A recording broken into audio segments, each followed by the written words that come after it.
Hello எல்லாருக்கும் வணக்கம். இன்றைக்கி ஸ்ரீ சாய் அன்னபூர்ணி ஃபுட்ஸில் ஒரு டிஃப்ரெண்ட்டான வீடியோ தான் பார்க்க போகிறோம். என்ன வீடியோன்னு பார்க்குறீங்களா? ஒன்றும் இல்லைங்க, சிக்கன் தம் பிரியாணி தான் பார்க்க போகிறோம். இது வந்து வீட்டு மொட்டை மாடியில் பண்ணணும். சரி நம்ம வீட்டிலே பண்ணலாம், தம் பிரியாணி பண்ணலாம் அப்படின்னு சொல்லிட்டு நாங்கள் ட்ரை பண்ணி பார்த்தோம்.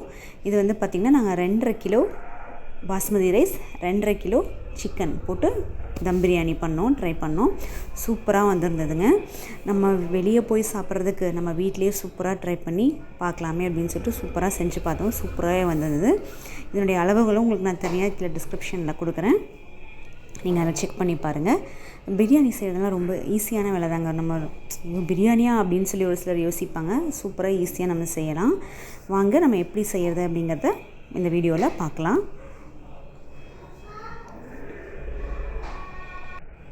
இது நாங்கள் வீட்டு மொட்டை மாடியில் பண்ணணும். நாங்கள் வெயில் வர்றதுக்குள்ளே பண்ணிடலான்னு நினச்சோம், ஆனால் வெயில் வந்துருச்சு. சரி வாங்க, இப்போ இதுக்கு வந்து நாங்கள் 5 கிலோ அண்டி எடுத்திருக்கேன். 5 கிலோ அண்டியில் 500 லிட்டர் 500 ml வந்து நான் எண்ணெய் ஊற்றுறேன். சன்ரைஸ் ரிஃபைண்ட் ஆயில் தான் யூஸ் பண்ணேன். இதுக்கு வந்து 20 கிராம் பட்டை, 20 கிராம் லவங்கம், பிரியாணி இலை, அப்புறம் இந்த ஸ்டார் பூ அதெல்லாம் போட்டாச்சு.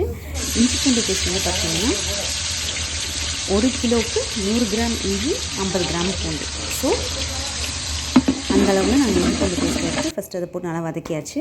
2.5 கிலோ அரிசி, இஞ்சி பூண்டு பேஸ்ட்டு, பச்சை மிளகா, லெமனு, புதினா எல்லாமே எடுத்து ரெடியாக வச்சுருக்கோம். இப்போ இது வதங்கின உடனே இஞ்சி பூண்டு பேஸ்ட்டு வதங்கினோடனே பச்சை மிளகா போட்டுக்கலாம்.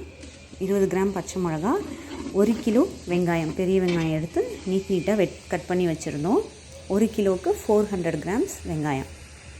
நாங்கள் 2.5 கிலோ அரிசி எடுத்ததுனால 1 கிலோ பெரிய வெங்காயம். வெங்காயம் நல்லா வதங்கினதும் ஒரு கட்டு புதினா, ஒரு பாதி கட்டு கொத்தமல்லி, அதுவும் நல்லா க்ளீன் பண்ணி அதுக்கு போட்டு 1 கிலோ தக்காளி, அடுத்தது 1 கிலோ தக்காளி ஆட் பண்ணியிருக்கோம். 1 கிலோவுக்கு இப்போ நான் காமிச்சேன் இல்லைங்களா, அந்தளவுக்கு உப்பு போடணும். அப்புறம் வரமிளகாய் தூள், வெறும் வரமிளகாய் தூள் இருக்குது இல்லைங்களா, ரெட் சில்லி பவுடர், அதை ஆட் பண்ணணும். அது வந்து நாங்கள் 25 கிராம்ஸ் தான் ஆட் பண்ணோம். அப்புறம் 1/2 லிட்டர் தயிர், 1 கிலோவுக்கு 200 ml தயிர். சிக்கன் வந்து நாங்கள் 2.5 கிலோ எடுத்து மேக்னேட் பண்ணி வச்சிட்டோம் ஃபஸ்ட்டே.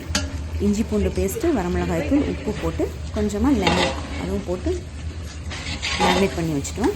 இது எல்லாமே போட்டு நல்லா கறி எடுத்துக்கலாம். சிக்கன் போட்டு நல்லா கிளறின பின்ன ஒரு 2 லெமன், பெரிய சைஸ் லெமனாக இருந்ததுன்னா 1 போதும், சின்ன லெமனாக இருந்தால் 2 லெமன் நல்லா பிழிஞ்சு விட்டுக்கோங்க. இப்போ சிக்கன் போட்டு அது லெமன்லாம் போட்ட பின்ன தண்ணி வந்து பார்த்திங்கன்னா 1 கிலோ அரிசிக்கு 1.25 லிட்டர் தண்ணி, அந்தளவுக்கு தண்ணி எடுத்து 1க்கு 2 அப்படிங்கிற அளவுக்கு நாங்கள் தண்ணி எடுத்துருந்தோம்.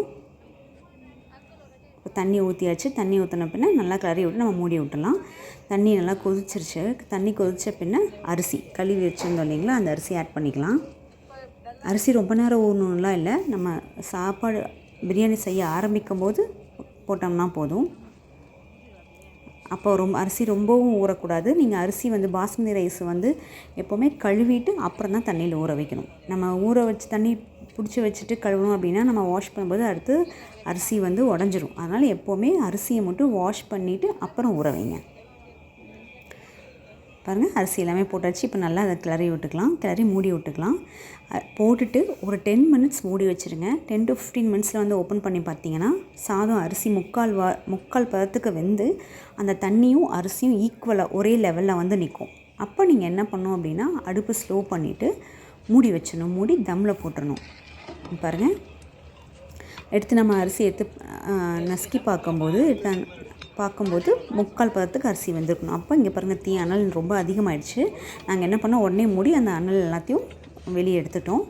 பாருங்கள், 15 மினிட்ஸில் நல்லா சாப்பாடு வெந்துருச்சு. அடுத்து என்ன பண்ணணும், ஒரு சில்வர் காயில் பேப்பர் இருக்குது இல்லைங்களா, இல்லை ஒரு தேங்காய் தொட்டி இருந்ததுன்னா அதில் கூட நீங்கள் அந்த நெருப்பு நம்ம எடுத்தோம் இல்லையா, அந்த நெருப்பு உள்ளே வச்சு நெய் ஊற்றி திரும்ப ஒரு 10 மினிட்ஸ் மூடி விட்டுருங்க.